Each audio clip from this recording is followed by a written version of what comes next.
And what about universities?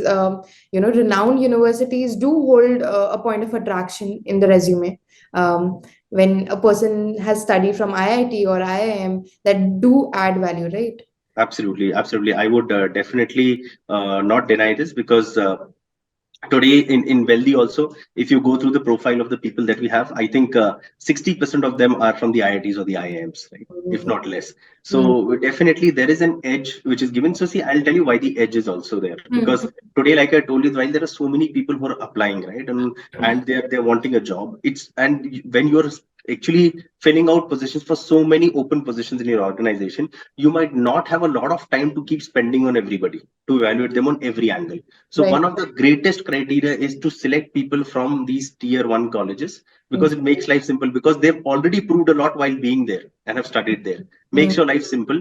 Then the search is very minimalistic and you go ahead and get them on board. But otherwise, to start from the scratch takes a lot of effort. So But definitely don't it you does add think value. that this process needs a change and there must be some alteration made to it? Because um, it sounds, because only few can go to IITs, only few can go to IIM and qualify. Um, why So, Sukriti, just just the I parameter to judge any candidate? That's No, so I'll harp a little more on this. I think I need some more clarity to be given here. hmm, So, like they say, it's democratization of education, right? So hmm, it's not that it's only if you're from the IITs or the IIMs are you able to do this. What hmm, happens is also the kind of profile that one looks at and the kind of expertise that these guys come from. So most of these techies or some product guys, you find from them being trained in a manner, or they have done their education in a manner where they're able to be compatible to it. So there are certain positions which are a plug and play when you try and fit these people. Having said this, it's not that you don't have people. When I've said that 60% of the people who are there in, let's say, wealthy, which is from the IIT, and they're across levels. But hmm, then also the other 40% who are coming from all other colleges and doing exceedingly well for themselves. And hmm. they are, it's not that we have got any segregation that if you're from the IIT, we'll pay you this. If you're from this college, we'll pay you this. Hmm. It's absolutely flat in terms of that. But And there is just flat a cross equal opportunity. questioning, just a cross question. But isn't this the process in like really big top MNCs?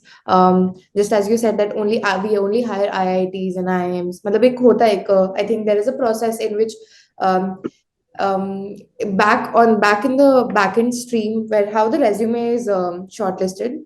वहां पर ये चीज filter out होती है I think in the So resume. see, like I was mentioning in the previous question that you'd asked me, there are certain criteria and there's certain positions for which they specifically look for a particular kind of candidates. And Hmm, that is a time when in the AI and the ATS, they would put a filter that they would need people only from the tier one colleges. You'd see many JDs where it's written that you should be amongst the tier one colleges or from the XLRI, IIMs or the IITs. They write it very specifically because they have this kind of a requirement, and there are certain companies which are still following this.